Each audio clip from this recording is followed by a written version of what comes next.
YouTuber Praneeth arrest. Dark comedy చేస్తూ చాలా viral అవుతున్నటువంటి వీడియోస్ చేసినటువంటి ఒక ప్రణీత్ని అరెస్ట్ చేయడం జరిగింది.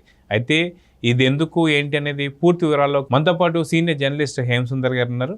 వారిని అడిగి తెలుసుకుందాం. సార్ నమస్తే. నమస్తే అండి. పిచ్చి పలు విధాలు అంటుంటారు కదా, అంటే వెర్రి కూడా పలు విధాలుగా అంటుంటారు. సాధారణంగా యూట్యూబ్లో ఎన్నో రకాల వీడియోస్ వస్తూ ఉంటాయి. డిఫరెంట్ కంటెంట్ ఉంటుంది. ఒక చైల్డ్ కంటెంట్ కావచ్చు, లేదంటే మనకు ఒక వంటలు కావచ్చు, లేదా ముగ్గులు కావచ్చు, ఇలా చాలా రకాలు ఉంటుంటాయి. ఇది ఈ మధ్య కొత్తగా ఏంటంటే డార్క్ కామెడీ అని చెప్పేసి అంటూ ఏదన్నా ఒక వీడియో ప్లే చేస్తూ ఆ వీడియో పైన మాట్లాడడం కానీ, సెటైరికల్ వేయడం కానీ, సమ్ గ్రూప్ ఆఫ్ పీపుల్ వచ్చి దాని మీద డిస్కస్ చేయడం కానీ మనం చూస్తూ వస్తున్నాం. కానీ ప్రతి ఒక్క దానికి ఒక లిమిట్ ఉంటుంది, కొంత హద్దులు అంటూ ఉండాలని చెప్పేసి అనుకోవచ్చు. కానీ యూట్యూబ్లో సెన్సార్ లేదు కాబట్టి ఏదన్నా మాట్లాడవచ్చు అని చెప్పేసి అనుకోవడం అనేది ఎంతవరకు దారితీస్తుంది అనేది మన ప్రణీత్ విషయంలో మనం చూసాం. సాధారణంగా చెప్పాలంటే ఆ వీడియోస్ దాని గురించి ఎందుకు ఆయన అరెస్ట్ అవ్వడం జరిగింది, ఆ కథ ఏంటంటే ఏం చెప్తారు? అతనికి ఫన్మంతు అని ఒక ఛానల్ ఉంది యూట్యూబ్ ఛానల్లో.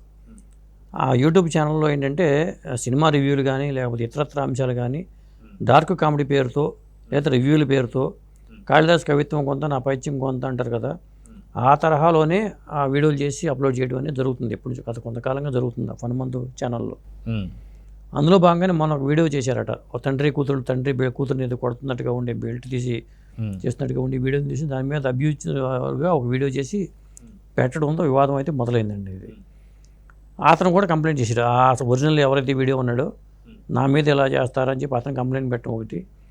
ఇంకొకటి ఏంటంటే దానికి సంబంధించిన వీడియోలు సాయి ధరమ్ తేజ్ చూడటం జరిగింది. హీరో సాయి ధరమ్ తేజ్ చూసి ఆయన ఏపీ ముఖ్యమంత్రి చంద్రబాబు నాయుడు గారికి, తెలంగాణ ముఖ్యమంత్రి రేవంత్ రెడ్డి గారికి కూడా ట్వీట్ ద్వారా ఆ సమాచారం చేరవేయడం జరిగింది. దాంతో సీఎం నుంచి అతనికి కేసు నమోదు చేయమని చెప్పి ఆదేశాలు వెళ్ళిపోయినాయి.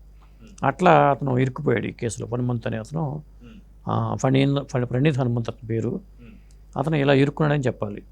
అంటే వ్యూస్ కోసమో లేకపోతే దీనికోసమో ఈ తరహాలో వక్రీకరించి వీడియోలు పెట్టడం వల్ల వచ్చిన తిప్పలు ఇవి. సాధారణంగా వీడియోస్ గురించి చాలా రకాల కంటెంట్ కావాలని చెప్పి చేస్తూ ఉంటారు. కొంతమంది సినిమా రివ్యూస్ అని కావచ్చు, వాళ్ళ స్టైల్లో చెప్పడం కావచ్చు, మనం చూస్తూ వస్తున్నాం.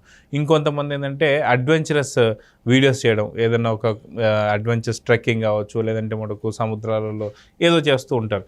కానీ ఇట్లా చైల్డ్ అబ్యూస్ అనేది చాలా పెద్ద ప్రమాదకరమైనది. రాను రాను ఇప్పటికే ప్రతి ఒక్క పిల్లల చేతుల్లో మొబైల్స్ అనేది ఉండడం జరుగుతుంది. ఇలాంటి టైంలో ఇలాంటివి పిల్లల కళ్ళల్లో పడితే పరిస్థితి ఏంటంటే, అసలు యూట్యూబ్లోని గైడ్లైన్స్ ఉంటాయండి. కమ్యూనిటీ గైడ్లైన్స్లో ఉంటుంది, దాని నిబంధనల ప్రకారం చేయాలి. ఇప్పుడు యూట్యూబ్లో ఆ వీడియో లేదు, అవైలబిలిటీ లేదు, తీసేశారు ఆల్రెడీ. యూట్యూబే డిలీట్ చేసేసింది. అంతవరకు ఓకే. కానీ ఈ వ్యవహారంలో మాత్రం అతను చేసిన తప్పే. అతను క్షమించమని అడిగినా కానీ పరిస్థితి ఇంకో రకంగా ఉంది. ఎవరు కూడా యాక్సెప్ట్ చేయట్లేదు, ట్రోల్ చేస్తున్నారు. ఇంకొకటి ఏంటంటే అతను ఈ మధ్యన బజే వాయుపుత్రం హీరో కార్తికేయ అని ఇంటర్వ్యూ చేశాడు తన హనుమంతు ఛానల్ కోసం. దాంతో కార్తికేయ కూడా నిన్న ఒక ట్వీట్ చేశాడు, నేను పొరపాటు చేశాను అతనికి ఇంటర్వ్యూ ఇచ్చి, కానీ నా వృత్తి ధర్మంలో భాగంగా, నా సినిమా ప్రమోషన్లో భాగంగా నేను వాళ్ళకి ఇచ్చాను కానీ నా టీంకి, లేకపోతే నేను ఇచ్చి ఉండేవాడిని కాదు, నన్ను క్షమించండి అంటూ అతను కూడా అన్నాడు. తర్వాత హీరో సుధీర్ బాబు కూడా ఒక స్టేట్మెంట్ ఇచ్చాడు. అంటే నేను అతని సినిమాలో హరోమహర్లో నేను మొత్తానికి ఒక పాత్ర చేసినట్టున్నాడు అతను. ఇలాంటి వాళ్ళతో నేను చేసినందుకు నేను బాధపడుతున్నానంటూ సుధీర్ బాబు కూడా పేర్కొన్నాడు. ఇట్లా అతను హనుమంతుకి ఎవరైతే కనెక్ట్ అయ్యి ఉన్నారో వాళ్ళందరూ కూడా ఏదో విధంగా ఇబ్బంది పడుతూ ఫీల్ అవుతున్నారు, ఎందుకు ఇచ్చాము ఇలాంటి వాళ్ళకని. రేపు ముందు ఏమవుతుందంటే, రేపు పొద్దున్న వేరే వాళ్ళు కూడా, వేరే ఛానల్స్ కూడా ఇంటర్వ్యూలు ఇవ్వాలన్నా ఇటుపోయి ఇటు వస్తుందో, అతని క్రెడిబిలిటీ ఏంటో ఒకసారి 2 సార్లు చెక్ చేసుకుని అతనికి ఇంటర్వ్యూలు ఇచ్చే పరిస్థితి తెప్పించేస్తున్నారు వీళ్ళు. ఇప్పుడు సెలబ్రిటీలుగా వీళ్ళు యూట్యూబర్స్గా పాపులర్ అయిపోయి సినిమా ప్రమోషన్కి హెల్ప్ అవుతామని చెప్పి వీళ్ళు కూడా వాళ్ళకి ఇచ్చేస్తున్నారు ఇంటర్వ్యూలు. దాంతో ఇట్లాంటి ప్రమాదం ఉందని ఇప్పుడు హనుమంతు ద్వారా రుజువు అవడంతో ఆ హీరో కార్తికేయ అలా అన్నాడు, సుధీర్ బాబు కూడా స్టేట్మెంట్ ఇచ్చాడు. ఈ పరిస్థితి ఉంది ఇప్పుడు. అయితే ఇక్కడ మనకి హనుమంతుకు సంబంధించి చూస్తూ వస్తున్నాం.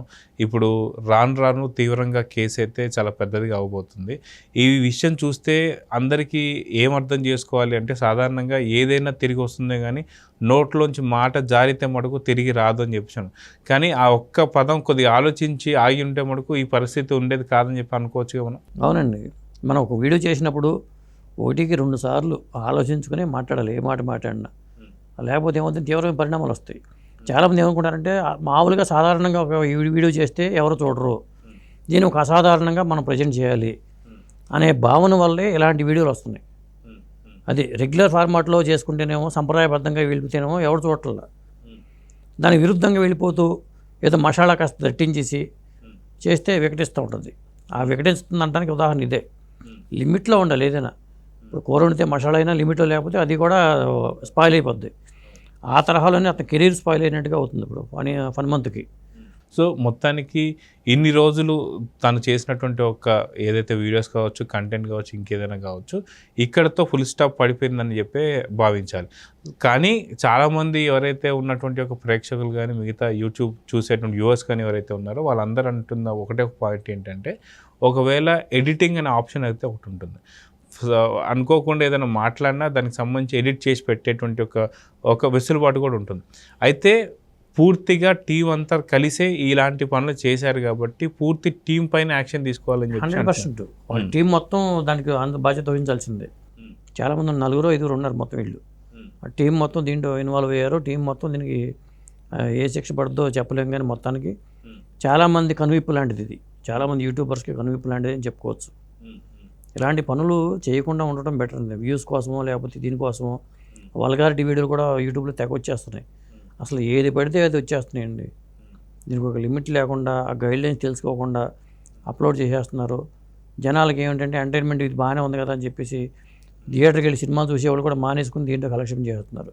అయితే పూర్తి యూట్యూబ్లో వచ్చేటువంటి కొత్త వాళ్ళకి కావచ్చు, లేదా ఇప్పటికే చేస్తున్నటువంటి కొంతమంది యూట్యూబర్స్ కావచ్చు, మీరు సలహా ఇవ్వమంటే ఏమి ఇస్తారు? సలహా ఏమిస్తామండి, పాపులారిటీ వస్తేనే ఇప్పుడు బిగ్ బాస్ లాంటి షోలకి ఇన్విటేషన్ వస్తుంది. మరి పాపులారిటీ కోసం మేము తాపత్రయపడుతూ ఉంటూ ఉంటారు. ఏదైనా శృతి మించకూడదండి. అది శృతి మించేది ఏదైనా ఇబ్బందికరమే. అది సో ఖచ్చితంగా తగు జాగ్రత్తలు తీసుకొని వీడియో అప్లోడ్ చేసే ముందు కూడా కొంత జాగ్రత్తలు తీసుకొని వేస్తే మంచిదని చెప్పేసి 100% 1-10 సార్లు ఆలోచించుకున్న తర్వాత మనం అప్లోడ్ చేయాలి వీడియోని. ఒకసారి అది వెళ్ళిపోయిందంటే ఆటోమేటిక్గా మనం దాన్ని సవరించుకోవడానికి కష్టం. అది సో చూద్దాం సార్, ఖచ్చితంగా ఎవరైతే ప్రణీత్ హనుమంతుకు పట్టినటువంటి ఒక గతి అనేది వేరే వాళ్ళకి పట్టకుండా ఉండాలంటే ఒక వీడియో అప్లోడ్ చేసే ముందు ఖచ్చితంగా దాని మీద విశ్లేషించి అప్లోడ్ చేయాలని చెప్పి కోరుకున్నాను. నమస్తే.